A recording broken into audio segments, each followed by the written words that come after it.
The way this eyeshadow is like itching, I don't think it's supposed to do that. I don't.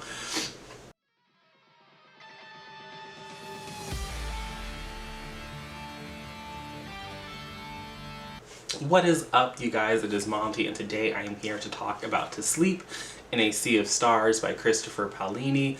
This is the newest release from him. It is an adult sci-fi story with first contact, a little bit of war, which is different than his other work that you might be familiar with, his Aragon series, which is a fantasy.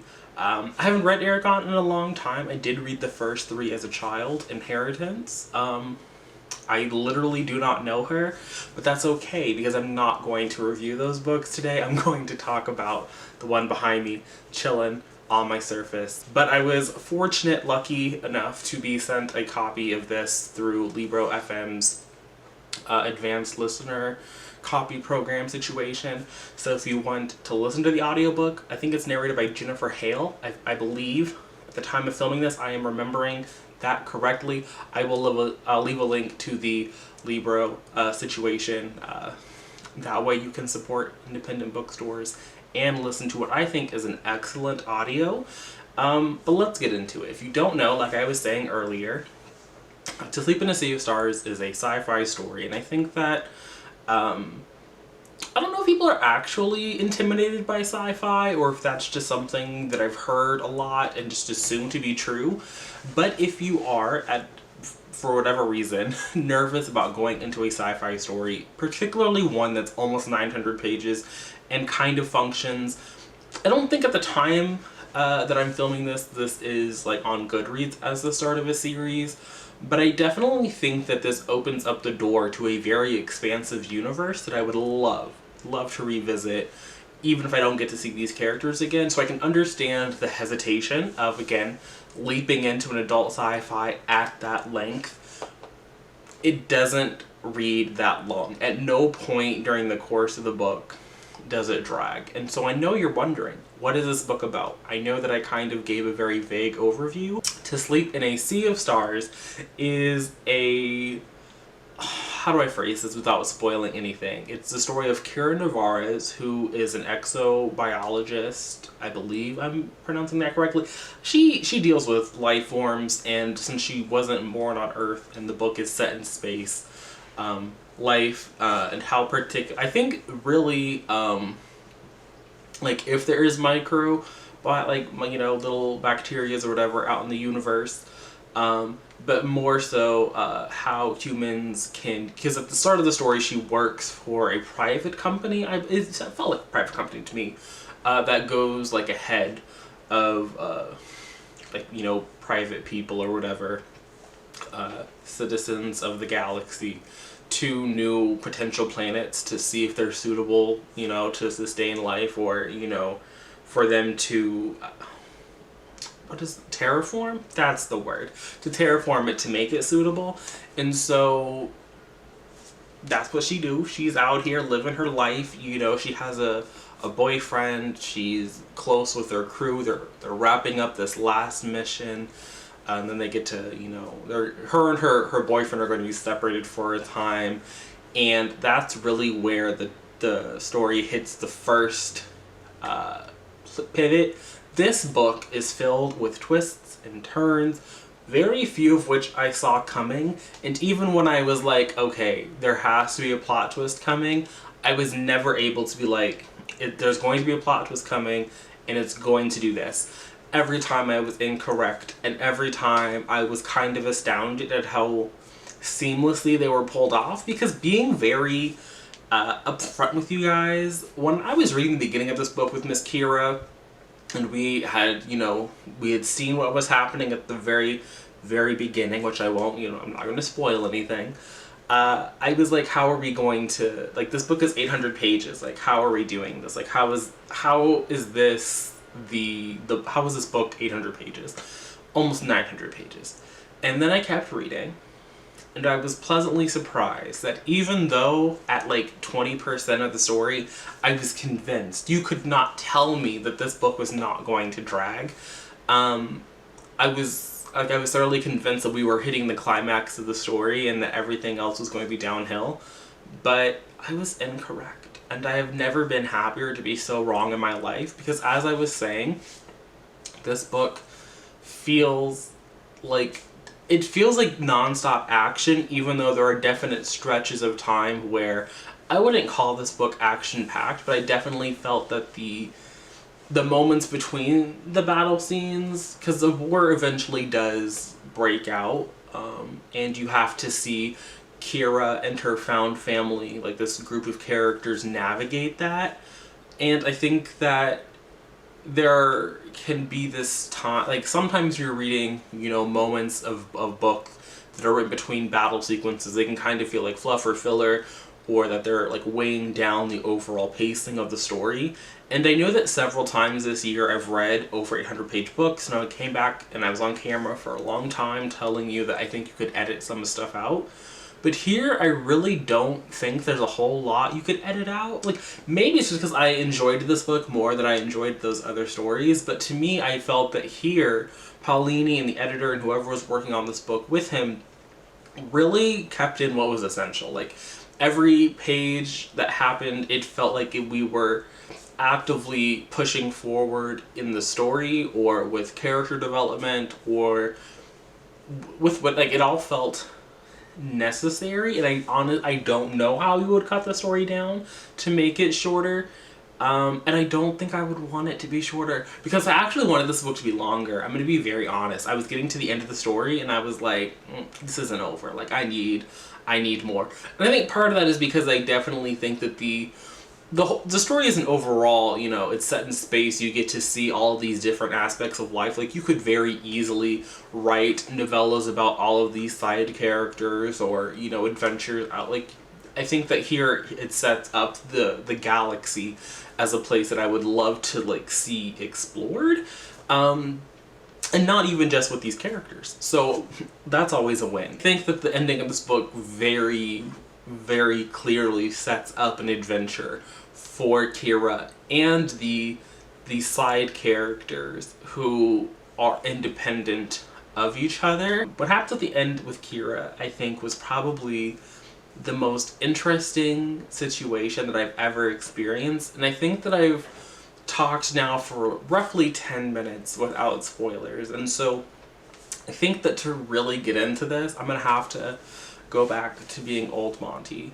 And I'm going to throw up a little spoiler warning thing on the screen. So if you're continuing to watch after this, you might get spoiled for some things. I'm going to talk about some scenes that I really enjoyed, some scenes that I didn't really quite fuck with. And yeah, so we're going to talk spoilers. The first thing I want to talk about, just to get it out of the way, is the sex scene. Because that scene between Kira, and I've already forgotten like half of the characters' names. I'm going to be very frank, like I'm not going to try and pretend that I remember. But when I was reading, I was listening. One, I typically don't listen to sex scenes in books at all, because I very rarely will listen to audiobooks. So maybe it's just because that's not the kind of thing that I listen to just in general. But that took the cake. That was a moment. And then when Kira asked him how brave he was, or if he was brave, and he was like, yeah, I'm brave, and that was a moment. That was a moment. I was like, you know what, maybe we do stand. Because I think that what Paolini did so wonderfully is I was invested in these characters from jump. So when Kira went out onto that mission at the beginning of the book, and she like fell through into the cave, I was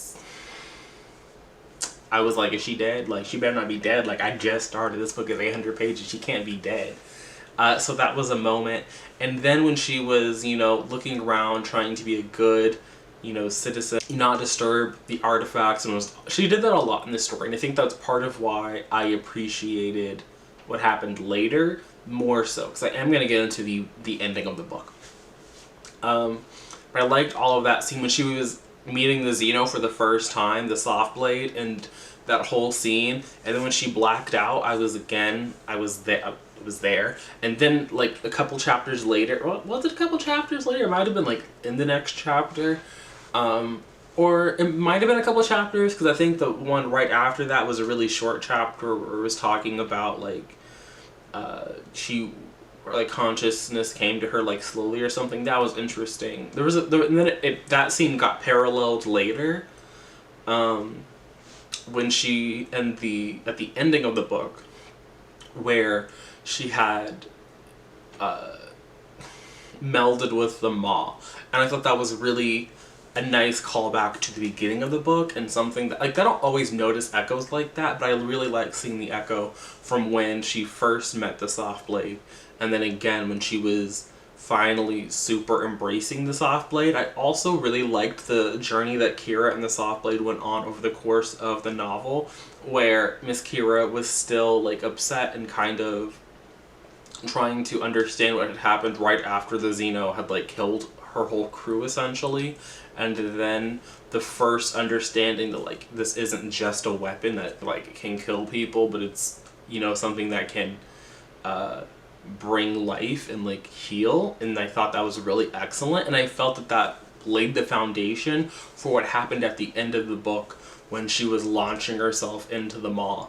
And when she decided that she was going to like do that, where she was going to bond herself to a nuclear missile and try and like get in, get out, boom it, that was a moment. That was a definite choice. I'm not sure I could have made that choice. I don't know. Like, of all the ways to go out, I don't know if nuclear explosion, like right next to a nuclear explosion, I don't know if I would willingly make that choice. If it happened to me, then it has happened. But I don't think I could consciously think through that and not that the option is available to me, but I thought that was a really interesting moment, and I felt that, again, it was very true to who Kira was and who Kira had become in her journey in the story. And so I was like, again, I didn't think people were going to be happy, because I think that when main characters do that kind of a thing, when a main character decides to sacrifice themselves in order to, again, it's a lot of layers to unpack there, but I think that for me it worked in the context of the story, even though I didn't want to see it happen. And then though, I did kind of question it, because I was like, there's still a lot of time here. Like, this isn't a sacrifice at 98%. This is like a sacrifice at like 89. And so I didn't quite think it was going to happen that way. And so when it became something different, I was okay. And I feel like the only reason I want to talk about the ending is I read The Priory of the Orange Tree by Samantha Shannon, and I came on my channel and I talked about it, and I did not like that story for a number of reasons. But one of the things I said that happened in Priory of the Orange Tree was that the antagonist was defeated a la Twitches. And while I'm not going to retract that statement, because I still feel like the imagery was there, I will say that Christopher Paolini was also watching Twitches. And so when Kira defeated the big bad with literal love,